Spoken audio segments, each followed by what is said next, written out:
अगर जिंदगी में आसानी से सफल होना है और तनाव को भुलाकर खुश रहना है तो आज की यह कहानी को ध्यान से सुनना होगा। तो चलिए आज की कहानी की शुरुआत करते हैं।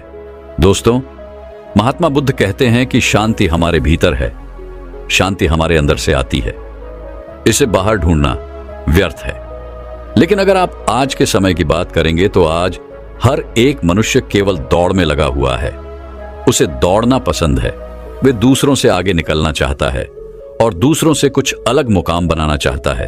लेकिन वह यह भूल चुका है कि जिस रास्ते पर वह दौड़ रहा है वह रास्ता कभी खत्म नहीं होता और ना ही आपको कभी मंजिल मिल पाएगी, क्योंकि यह रास्ता अनंत है, इसका कोई अंत नहीं।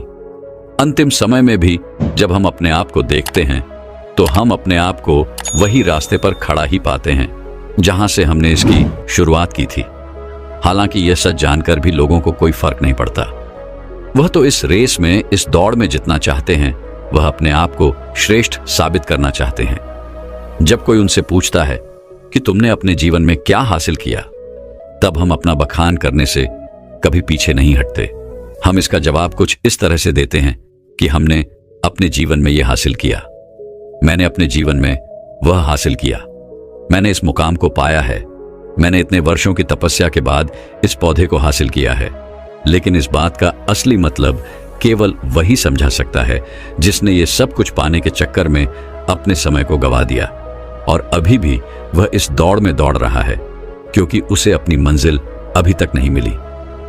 वह इस अनंत रास्ते की आखिरी छोर तक पहुंचना चाहता है, लेकिन जब वह पीछे मुड़कर देखता है तो वह अपने आप को इस रास्ते पर अकेला खड़ा महसूस कर पाता है। और यही हम सबके साथ भी होगा। हम सब भी इससे बच नहीं सकते, लेकिन जो समय से पहले अपने आप को जान पाते हैं, जो अपने आप को समझ पाते हैं, वह इस अनंत यात्रा को पहले ही देख लेते हैं, समझ जाते हैं। वह अपनी हर गलतियों को सुधारने का प्रयास कर पाते हैं। लेकिन जिन्हें यह नहीं पता कि वह कहां जा रहे हैं और उनकी यात्रा कब खत्म होगी, वे लोग इस दौड़ में केवल दौड़ते ही चले जाते हैं। इसे और अच्छे से समझाने के लिए आज की जो कहानी मैं आप सभी के लिए लेकर आया हूं, इस कहानी के माध्यम से आप यह समझ सकेंगे कि हम इस अनंत यात्रा को कैसे समाप्त कर सकते हैं और ऐसी क्या चीज है जिसे हम अपने जीवन में उतारकर अपने आप को समझ सकते हैं, पहचान सकते हैं, जिससे हम अपने जीवन की सभी समस्याओं का समाधान कर सकते हैं। एक समय की बात है, किसी नगरी के एक पहाड़ पर एक गुरु रहा करते थे। उन गुरु की ख्याति दूर दूर तक फैली हुई थी। वह गुरु बहुत ही ज्ञानी थे, लेकिन उन्होंने अपने पूरे जीवन काल में कभी किसी को अपना शिष्य नहीं बनाया। उनके पास अनेक लोग आते और उनसे कहते कि हमें अपना शिष्य बना ले, लेकिन वह कभी किसी को अपना शिष्य नहीं बनाते और वहां से उन्हें भगा देते। इसी तरह से समय बीतता गया। समय के साथ साथ अब युवा गुरु धीरे धीरे वृद्ध हो चुके थे। अब उनकी रोजमर्रा के कामों में भी उन्हें तकलीफ होने लगी थी। तब उनके मन में यह ख्याल उत्पन्न हुआ कि यदि मैंने अपने जीवन में किसी को अपना शिष्य बना लिया होता तो आज वह शिष्य मेरी कुछ तो मदद अवश्य कर देता। लेकिन उस वक्त मैंने किसी को अपना शिष्य नहीं बनाया और अब मेरे पास कोई भी यह तक कहने नहीं आता कि है गुरुवर मुझे अपना शिष्य बना ले, क्योंकि अब उनका शिष्य कोई नहीं बनना चाहता था। सभी को यही लगता था कि वह तो पागल है और कौन उस पागल का शिष्य बनना चाहेगा। वह सभी को भगा देता है, किसी को भी अपने पास रहने नहीं देता। तभी एक दिन एक युवक अपना बोरिया बिस्तर बांधे हुए उन गुरु के पास पहुंचा और उनसे कहने लगा, है गुरुदेव, मैंने सुना है आप बहुत ज्ञानी हैं, आपकी ख्याति दूर दूर तक फैली हुई है, लेकिन आप कभी किसी को अपना शिष्य नहीं बनाते। मैं आज आपके पास यही विनती लेकर आया हूं कि कृपा करके मुझे अपना शिष्य बना लीजिए। आप जो कहेंगे मैं वो करूंगा, लेकिन मुझे केवल आपसे ही ज्ञान प्राप्त करना है। मैंने सुना है अब बहुत ज्ञानी है और इसी इच्छा से मैं यहां पर आया हूं कि वह ज्ञान आप मुझे देंगे, मुझे सिखाएंगे। मैं बड़ी आस लेकर आपके पास आया हूं। जब मैं यहां आ रहा था तो हर कोई मुझे यहां आने से मना कर रहा था। हर कोई मुझसे यही कहता था कि उनके पास ना जाओ, वह बहुत पागल है, वह किसी को अपना शिष्य नहीं बनाते। यदि तुम उनके पास जाओगी तो वह तुम्हें डांट कर भगा देंगे, लेकिन तुम्हें अपना शिष्य नहीं बनाएंगे। सभी लोग मुझे रोक रहे थे, लेकिन मुझे तो केवल आपका ही शिष्य बनना है। क्या आप मुझे अपना शिष्य बनाएंगे? कृपा करके न मत कहिएगा। मैं आज आपके पास बड़ी आस लेकर आया हूं। उस युवक के मुख से यह सारी बातें सुनकर वह गुरुवर उस युवक से कहते हैं, हाँ, आज से तुम मेरे शिष्य हो। मैं तुम्हें अपना शिष्य बनाता हूं और कल से मैं तुम्हें ज्ञान भी अवश्य दूंगा। धीरे धीरे रात्रि का समय हो चुका था और उतने ऊपर उस पहाड़ी पर पानी का कोई स्रोत नहीं था। पानी लेने बहुत दूर जाना पड़ता था और शिष्य को बहुत जोरों की प्यास लग चुकी थी। वह पानी ढूंढने के लिए यहां वहां घूम रहा था, यहां वहां फिर रहा था, लेकिन उसे कहीं भी पानी नहीं मिला। और जब उन गुरुवर ने अपने उस शिष्य को पानी ढूंढता हुआ देखा तो उन्होंने कहा, बेटा, तुम्हें इस पहाड़ पर कहीं पानी नहीं मिलेगा। आज की रात तुम्हें ऐसे ही बितानी पड़ेगी। कल सुबह सुबह हम पानी के लिए निकल पड़ेंगे। उस शिष्य ने अपने और गुरुवर की बात मान ली। उसने जैसे तैसे अपनी रात वहां पर बिताई और अगले दिन सुबह सुबह वह गुरुवर और वे शिष्य पानी लेने के लिए निकल पड़े। वह दोनों एक कुएं के पास पहुंचे। शिष्य को जोरों की प्यास लगी थी। उसने कुएं से झट से पानी निकाला और फटाफट पी गया, क्योंकि उसका गला सूखा हुआ था और उसे प्यास भी बहुत जोरों की लगी थी। यह देखकर उन गुरुवर ने अपने शिष्य से कहा, मूर्ख कहीं का, मुझे भूल गया। तेरे साथ मैं भी तो प्यासा हूं। क्या मुझे पाने की कोई आवश्यकता नहीं? इस पर शिष्य अपने गुरु से माफी मांगता है और कहता है गुरुदेव, मुझे क्षमा कीजिए।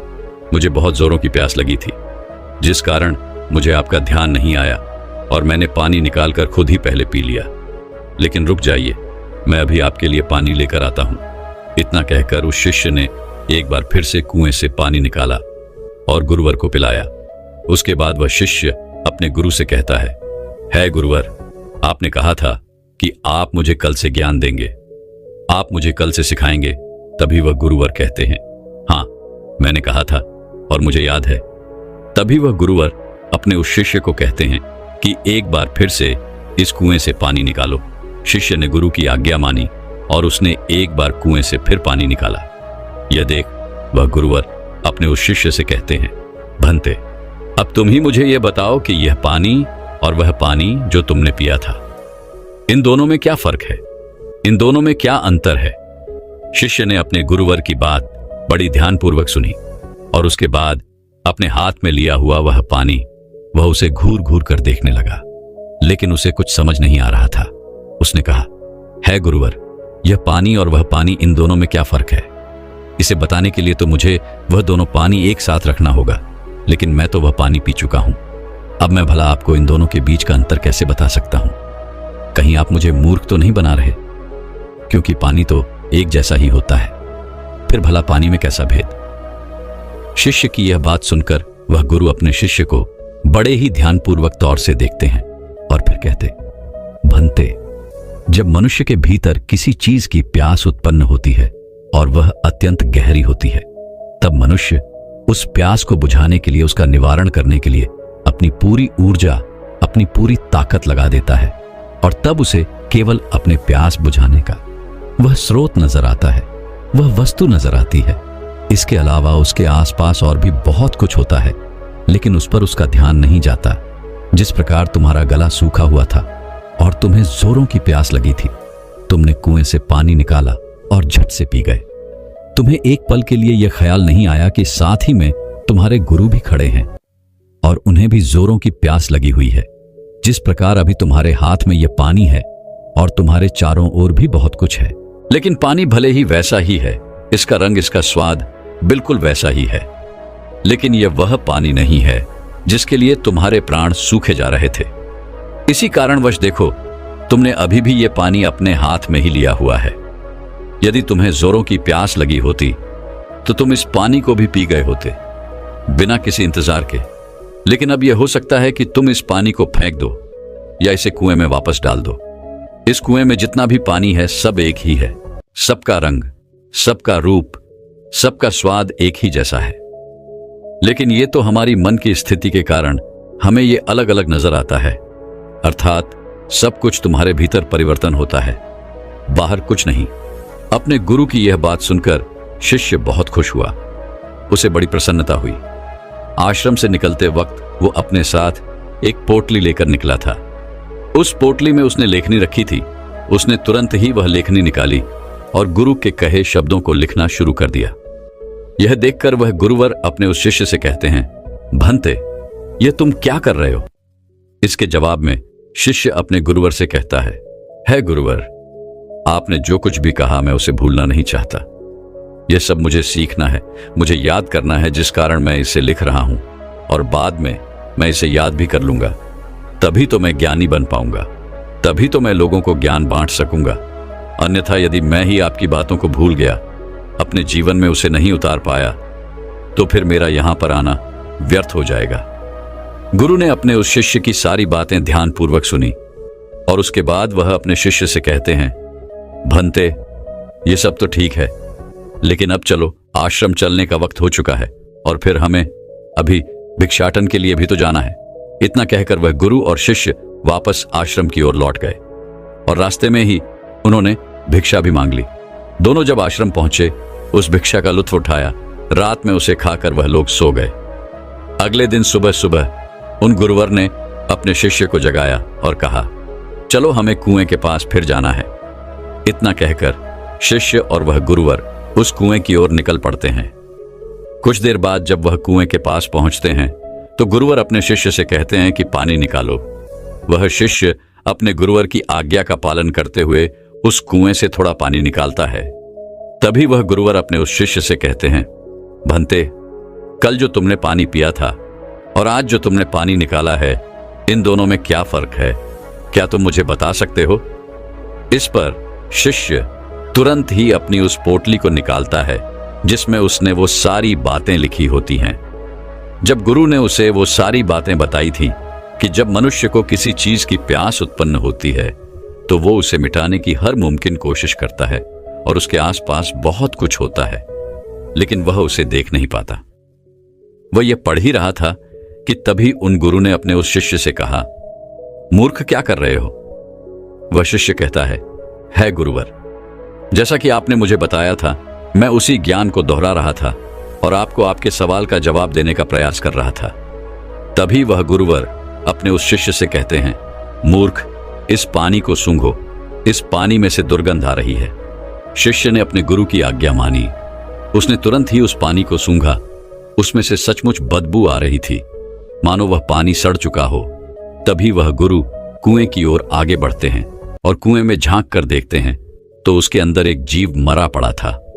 जैसे तैसे उन गुरुवर ने और उस शिष्य ने मिलकर उस जीव को कुएं से बाहर निकाला और उस जानवर की ओर इशारा करते हुए और गुरुवर अपने शिष्य से कहते हैं, भंते, क्या तुम इसे देख पा रहे हो?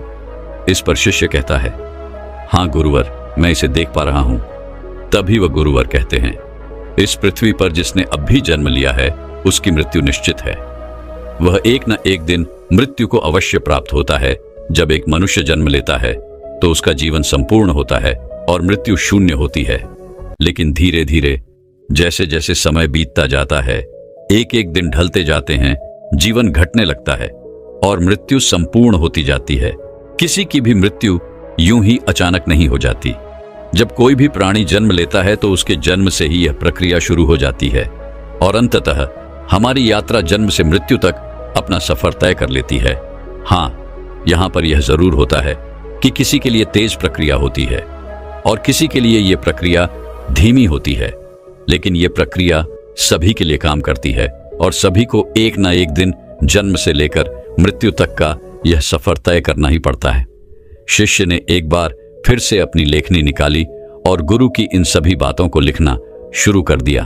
तभी वह गुरु हैं, क्रोधित होते हुए अपने उस शिष्य से कहते हैं, चलो कुएं की ओर चलो।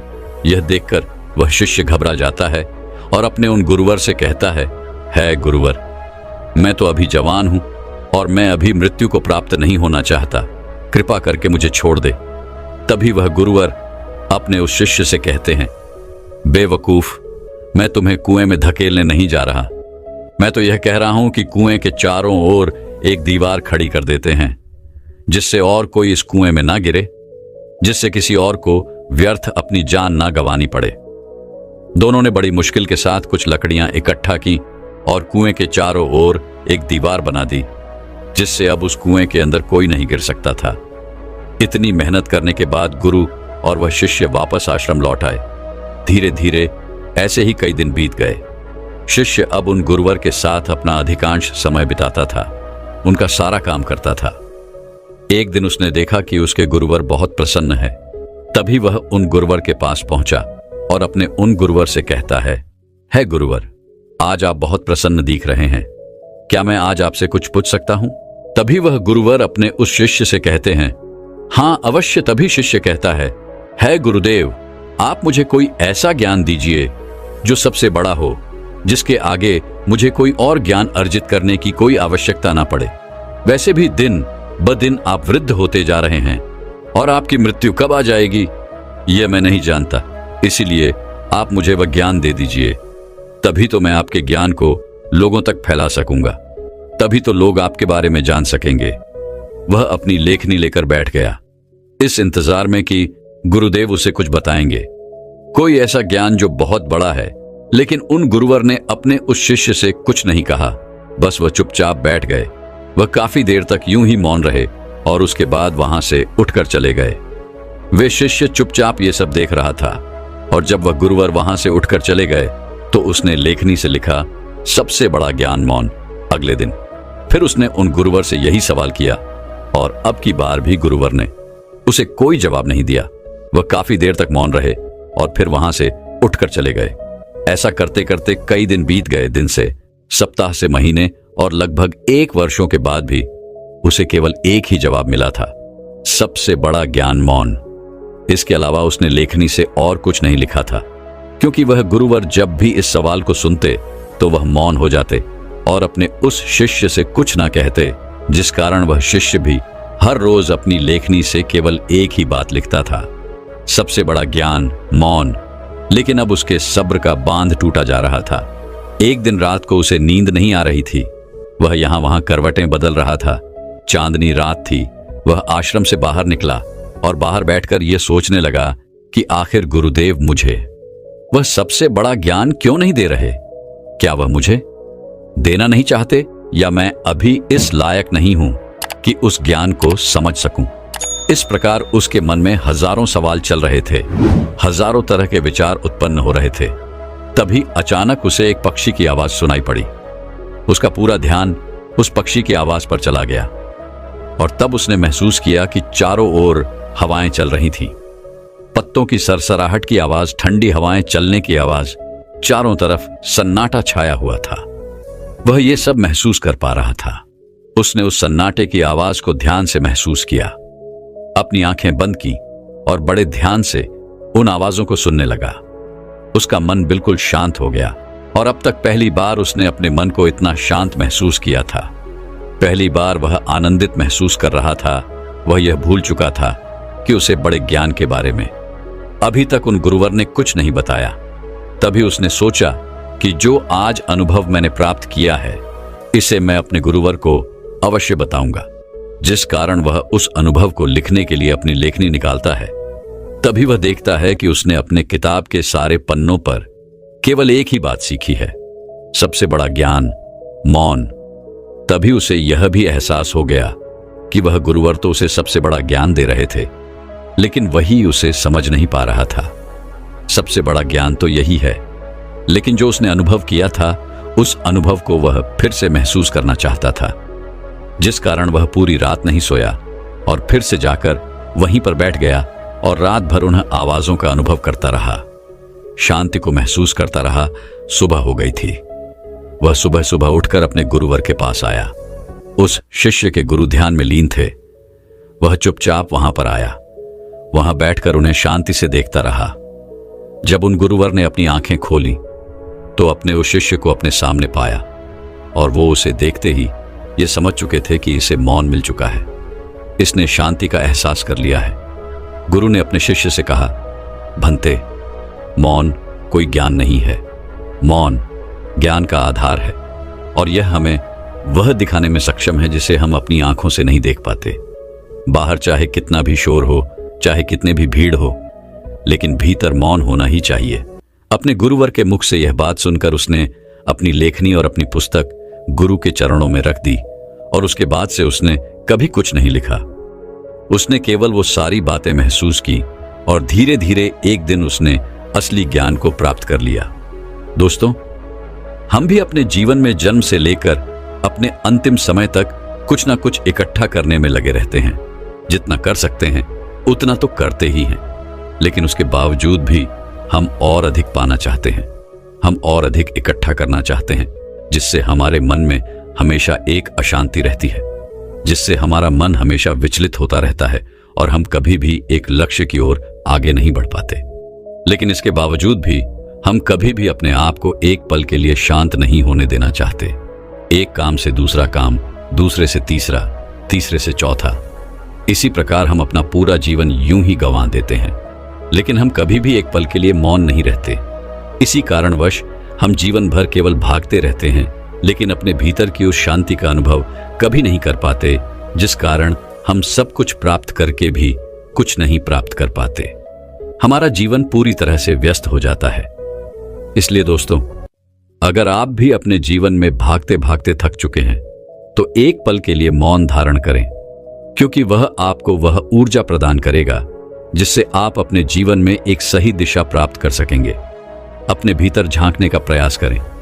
हम में से अधिकांश लोग मौन का व्रत तो अवश्य रखते होंगे, लेकिन केवल यह ऊपरी तौर पर होता है और भीतर की ओर हमारा मन बिल्कुल अशांत रहता है।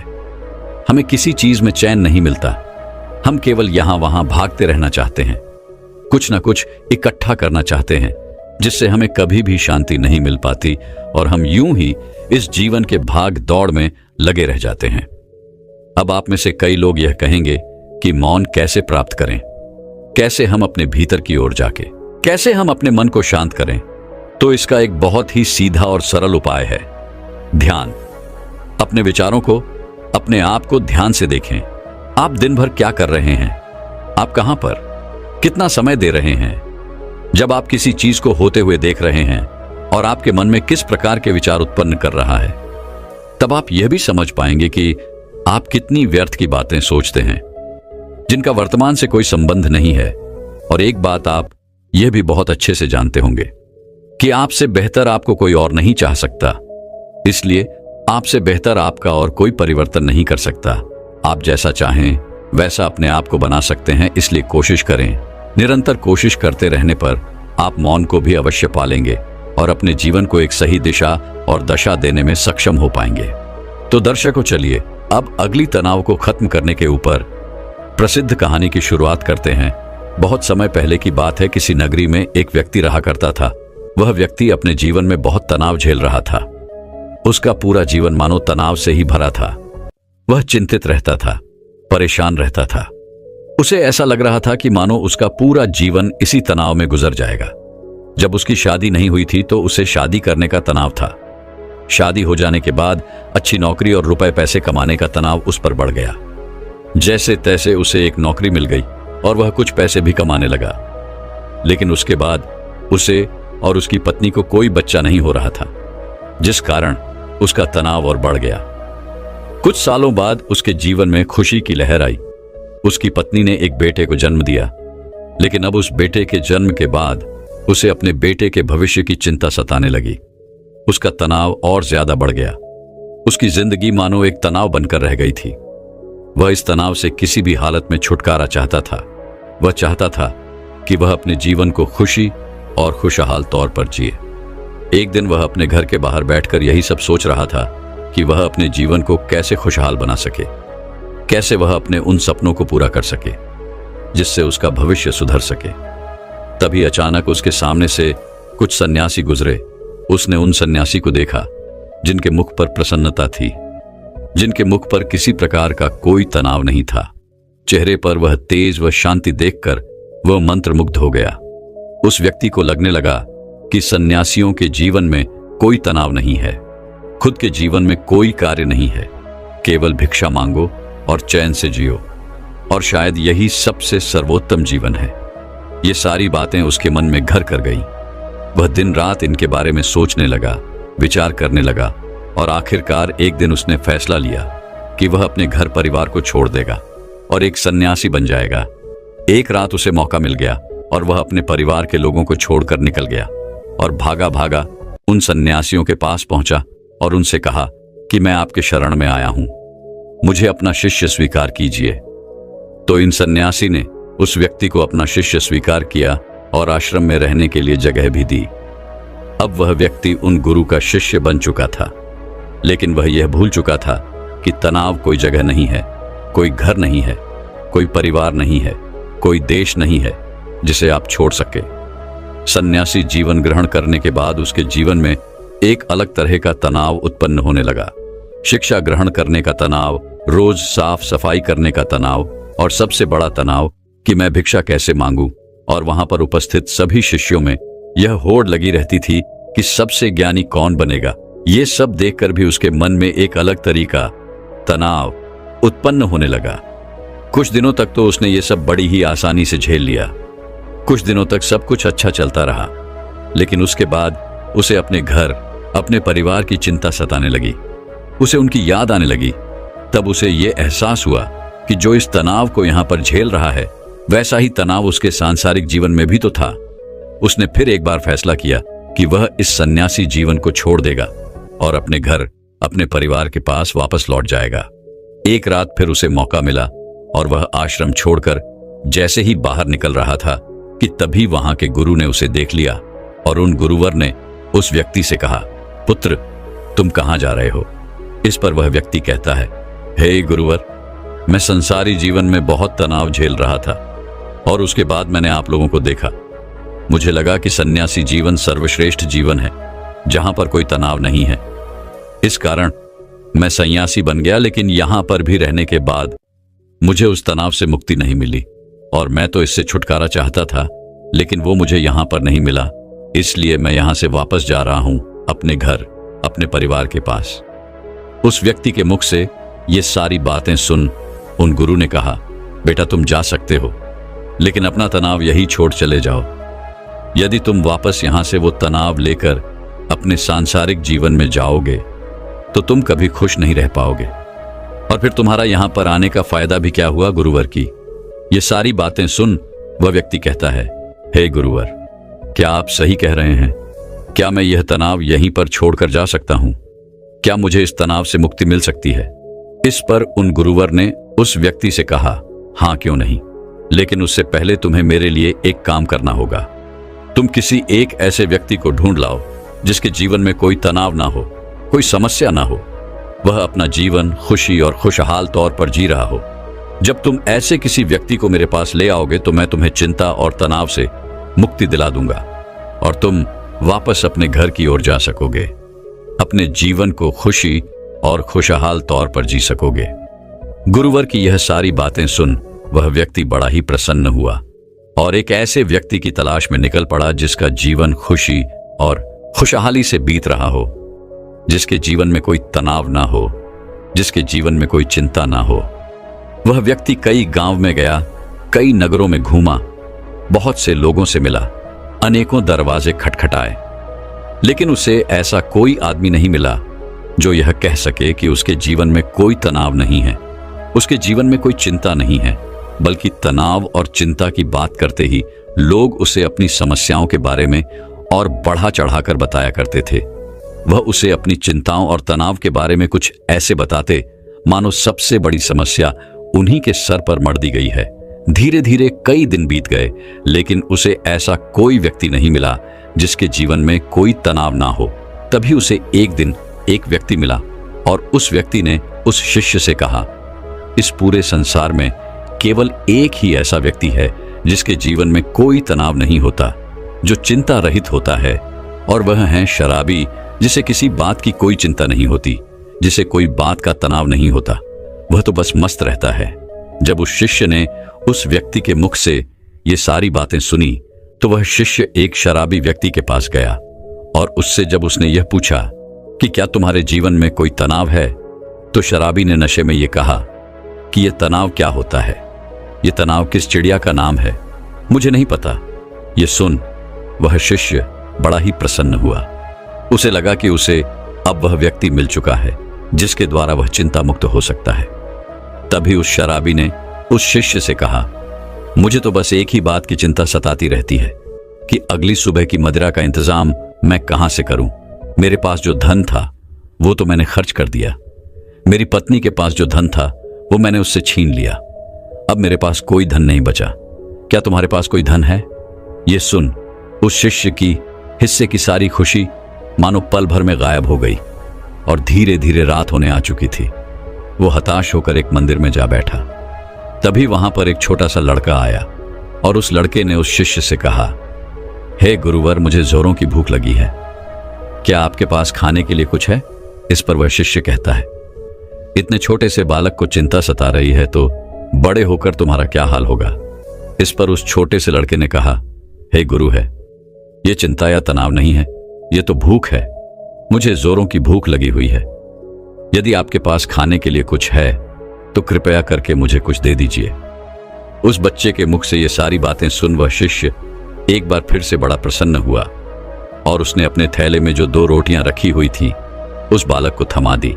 जैसे ही उस बालक ने वह भोजन पूरा कर लिया, उसके बाद वह उस शिष्य से कहता है, हे गुरुवर, जाने मेरे अगले दिन के भोजन का क्या होगा? मुझे इसकी चिंता सता रही है। क्या आप कल भी मेरे लिए भोजन ला सकते हैं? यह सुन वह व्यक्ति एक बार फिर से निराश हो गया।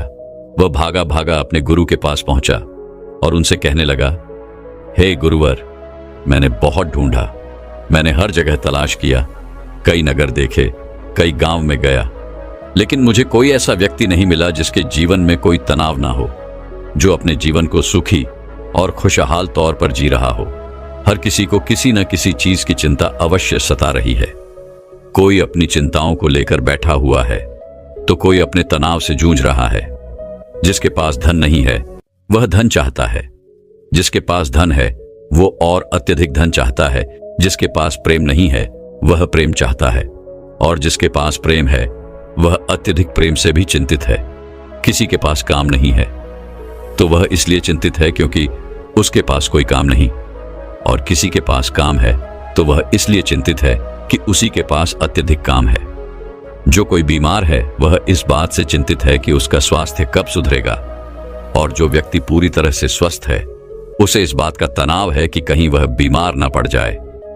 इसी प्रकार हर कोई, हर व्यक्ति तनाव से ग्रसित है और सभी के जीवन में चिंताएं ही चिंताएं भरी हुई हैं। इससे छुटकारा पाना नामुमकिन है। तभी उन गुरु ने कहा, इससे छुटकारा संभव है और इससे छुटकारा पाया जा सकता है, मगर इसके लिए तुम्हें कुछ समझना पड़ेगा। इस पर वह व्यक्ति उन गुरुवर से कहता है, क्या है गुरुदेव, मुझे ऐसा क्या समझना पड़ेगा? मैंने हर जगह देखा, कोई ऐसा व्यक्ति मुझे नहीं मिला जिसके जीवन में कोई तनाव ना हो, तो आप मुझे कैसे चिंता मुक्त कर सकते हैं? इस पर गुरुवर ने कहा, जो मैं तुम्हें समझाने की कोशिश कर रहा हूं उसे तुम ठीक से समझने की कोशिश करना। उन गुरुवर ने कुछ गीली लकड़ियां अपने आश्रम के पास से उठाई और उन्हें उस शिष्य के सामने रख दिया और कहा, इसमें आग लगा दो। उस शिष्य ने काफी कोशिश की, लेकिन उन गीली लकड़ियों में भला कहां आग लगने वाली है। वो परेशान हो गया, लेकिन उसमें आग नहीं लग पाई।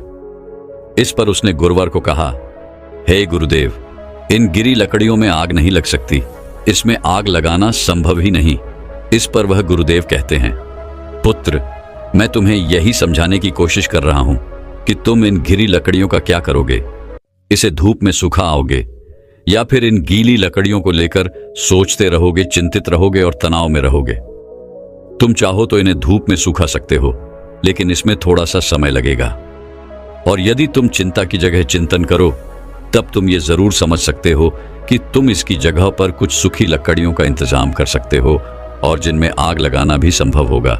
इस पर वह शिष्य गुरुदेव से कहता है, हे गुरुदेव, आप ठीक कह रहे हैं, लेकिन ये जीवन तनाव से भरा हुआ है कि जीवन तनाव मुक्त कैसे हो सकता है, और ऐसा क्यों है कि हम अपने जीवन को तनाव मुक्त नहीं जी पाते। उस शिष्य की ये सारी बातें सुनकर उन गुरुवर ने कहा, हे पुत्र, इस जीवन में कोई तनाव नहीं है। बाहरी तौर पर कोई भी तनाव उत्पन्न नहीं होता। जो भी तनाव उत्पन्न होता है वह हमारे भीतर की ओर होता है। चिंता तुम भीतर की ओर करते हो, और जहां चिंता और तनाव उत्पन्न होता है वहां सफलता नहीं होती, कार्य सही नहीं होते, हमारी मानसिक स्थिति भी सही नहीं होती, जिस कारण हमारे सारे कार्य बिगड़ने लग जाते हैं और हम और भी ज्यादा तनाव महसूस करने लगते हैं और भी ज्यादा चिंतित रहने लगते हैं। आगे वह गुरुदेव अपने शिष्य से कहते हैं, यदि चीजें हमारे मुताबिक होने लगे तो हम अपने जीवन में कभी भी तनाव महसूस ही नहीं करेंगे और ना ही हम कभी चिंता करेंगे और हमारा जीवन भी खुशी और खुशहाल तौर पर चलता रहेगा। हमें चिंता करने की कोई आवश्यकता नहीं पड़ेगी। जैसे यदि ये लकड़ियां मुझे सूखी मिल जाएं, तो मैं इनमें आसानी से आग लगा सकता हूं और मेरे भीतर किसी प्रकार का कोई तनाव उत्पन्न ही नहीं हो पाएगा। तो हमारा तनाव इन लकड़ियों के स्वभाव पर निर्भर करता है। यदि कोई इस बात को पहले से ही स्वीकार कर ले कि जीवन में यदि हमें हमेशा सूखी लकड़ियां नहीं मिलती, तो वह पहले से ही उन सूखी लकड़ियों का इंतजाम कर लेगा। और जो इस बात को स्वीकार कर लेता है, अगर उसे सूखी लकड़ियां ना भी मिले तो वह धैर्य रखता है, सब्र रखता है और उन गिरी लकड़ियों को सुखाने का पूरा प्रयास भी करता है, न कि उन गीली लकड़ियों को लेकर हाथ पर हाथ धरे बैठ जाता है और अलग अलग चिंताओं में डूब जाता है कि सूखी लकड़ियां मुझे क्यों नहीं मिली और आखिर उसे क्यों मिली, मुझे क्यों नहीं मिली, आखिर कब तक ऐसा चलता रहेगा, मेरा क्या होगा, हमेशा मेरे साथ ऐसा ही क्यों होता है। इस तरह की सोच रखने वाले लोग हमेशा तनावग्रसित रहते हैं, चिंतित रहते हैं और अपने जीवन को कभी भी खुशी और खुशहाल तौर पर नहीं जी पाते। हमारा यह जीवन बड़ा ही अनमोल है। इस जीवन में कुछ समस्याएं होती हैं तो कुछ समस्याएं हम खुद उत्पन्न कर लेते हैं, जबकि यह समस्याएं वास्तविकता में होती ही नहीं। इस पर वह शिष्य कहता है, हे गुरुवर, आप क्या कहना चाहते हैं, जरा स्पष्ट तौर पर बताइए, मैं आपकी बात समझ नहीं पाया। तभी वह गुरु कहते हैं, अच्छा मुझे यह बताओ, तुम अपने परिवार को छोड़कर यहां पर सन्यासी बनने क्यों आए थे? शिष्य ने कहा, गुरुवर, मेरे जीवन में बहुत तनाव था। इसका जवाब देते हुए गुरु ने कहा, तो क्या इस जीवन में कोई तनाव नहीं है? इस पर शिष्य ने कहा, हे गुरुदेव, यहां पर भी तनाव है, जिस कारण मैं ये सन्यासी जीवन छोड़कर वापस अपने परिवार के पास लौटना चाहता हूं। तभी गुरुवर ने कहा, अगर तुम्हारे भीतर हर कार्य को लेकर यही भाव उत्पन्न होता रहेगा कि मैं यह कैसे करूंगा, यह मुझसे होगा या नहीं होगा, या फिर मैं यह कर पाऊंगा या नहीं, मैं इन चीजों का सामना कैसे करूंगा, मैं चाहता हूं लेकिन यह मुझसे नहीं होता और मेरे साथ ऐसा ही क्यों होता है, ऐसा ना होकर वैसा हो जाए, मुझे कोई देख ही ना पाए, मैं छुप जाऊं, किसी का मेरे ऊपर ध्यान ही ना जाए, अब मेरा क्या होगा और मैं ये कहां पर आकर फंस गया। ये सारे भाव तुम्हारे मन के हैं। ये सारे भाव तब भी तुम्हारे मन में उत्पन्न होते होंगे जब तुम होते परिवार के साथ थे, और जब तुम यहां पर आए तब भी तुम्हारे अंदर ये सारे भाव उत्पन्न होते रहे। इस पर वह शिष्य कहता है, हाँ गुरुदेव, आप बिल्कुल ठीक कह रहे हैं, मेरे अंदर यह सारे भाव अभी तक उत्पन्न हो रहे हैं। जब मैं अपने परिवार के साथ था तब भी, और जब मैं यहां पर सन्यासी बनकर आपके सामने हूं तब भी मेरे अंदर ये सारे भाव उमड़ रहे हैं। इस पर गुरुवर ने कहा, यह समस्या तुम्हारे बाहर की नहीं है। यदि तुम कोई जगह छोड़ दो, कोई स्थान छोड़ दो, तो यह समस्या कभी खत्म नहीं होने वाली। यह समस्या तुम्हारे भीतर है कि तुम्हारा ही किया धरा हुआ है। तुमने बेवजह ही अपने मन में एक तनाव बना रखा हुआ है, क्योंकि तुम्हें कल्पना में जीना अच्छा लगता है, काल्पनिक सोच रखना अच्छा लगता है। तुम उन बातों को लेकर चिंतित रहते हो जो तुम्हारे जीवन में कभी घटित होने की संभावना ही नहीं है। ऐसी सोच रख के तुम चिंताग्रस्त रहते हो और तुम्हारा तनाव कभी खत्म नहीं होता। जिस दिन तुम ये समझ जाओगे कि हर समस्या का समाधान होता है और उस समाधान तक पहुंचने के लिए हमें कोई ना कोई कर्म समाधान करने ही पड़ते हैं और उन कर्मों का एक परिणाम भी होता है, तो उस दिन तुम्हारे जीवन में कोई तनाव नहीं रहेगा, तुम चिंता रहित हो जाओगे। इस पर वह शिष्य कहता है, हाँ गुरुदेव, आप बिल्कुल सही कह रहे हैं। जब मैं यहां पर आया था उससे ठीक पहले मुझे एक छोटा सा बालक मिला था। उस बालक को जोरों की भूख लगी थी। जब उससे मैंने कहा कि तुम इतने छोटे से बालक हो और तुम्हारे जीवन में अभी से तनाव है, अभी से चिंता है, तो तुम्हारा आगे क्या होगा? इस पर उस बालक ने जवाब दिया था, हे गुरुवर, यह कोई चिंता नहीं, कोई तनाव नहीं, बल्कि यह तो भूख है। तब मैं ये बात समझ नहीं पाया था कि समस्या तो भूख है, तनाव और चिंता का कोई समाधान नहीं हो सकता, लेकिन भूख का समाधान अवश्य हो सकता है। मित्रों, क्या आप भी अपने जीवन में किसी प्रकार की चिंता और तनाव से जूझ रहे हैं? क्या आप भी छोटी छोटी बातों को लेकर हजार तरह के विचार उत्पन्न कर लेते हैं? और उन विचारों को लेकर चिंतित रहते हैं? ऐसे नकारात्मक विचार जो कभी भी आपके जीवन में घटित हो ही नहीं सकते। ऐसे विचारों को आप अपने मन ही मन पालते रहते हैं। ऐसे नकारात्मक विचार, नकारात्मक बातें आप अपने दिमाग में बढ़ते रहते हैं। तो इन विचारों का क्या लाभ? क्या आपको भी लगता है कि आपके जीवन में समस्याएं हैं और उसका समाधान नहीं मिल रहा? क्या आपको भी यही लगता है कि आपके साथ ऐसा क्यों हो रहा है? तो मित्रों, केवल एक समस्या का समाधान ढूंढिए, उन हजारों विचारों का नहीं, क्योंकि वो हजारों विचार आपके बनाए हुए काल्पनिक विचार हैं और वह आपको कभी भी आगे नहीं बढ़ने देंगे। वह आपसे बस यही कहेंगे कि यह आपसे नहीं हो पाएगा और आप उनकी बातें मान लेते हैं। इसलिए उन नकारात्मक विचारों को दूर रखिए और अपनी समस्याओं का समाधान ढूंढिए, क्योंकि चिंता और तनाव मुक्त रहने का यही एकमात्र उपाय है कि आप अपनी समस्या का समाधान कीजिए। उसके लिए कर्म कीजिए और कर्म का फल आपको अवश्य मिलेगा। अन्यथा आप केवल उन नकारात्मक विचारों में फंसे रह जाएंगे और आप अपने जीवन को कभी भी तनाव मुक्त या फिर चिंता रहित नहीं बना पाएंगे। दोस्तों, मैं उम्मीद करता हूं कि यह कहानी सुनने से आपके जीवन में अच्छे बदलाव आए होंगे। आपको इस वीडियो से क्या सीखने मिला, ये कमेंट करके जरूर बताएं।